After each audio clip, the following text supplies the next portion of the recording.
Hey everybody, in this video I'll show you the procedure on how to reset audio settings on your Sony Google TV. To reset audio setting on your Google TV or Sony Google TV, you could follow these steps. Now first thing what you could actually do is you could go ahead and navigate to settings, go to display and sound, and go to sound or similar options on your TV. And within the sound settings, you could look for an option like reset or maybe return to factory default.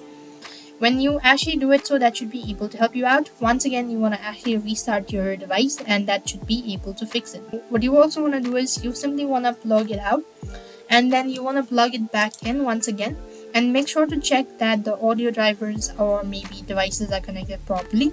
You could check it onto the back of the device and see whether that there seems to be any sort of issue or not. Or else you simply want to go to the sound and reset it. That should be able to help you out.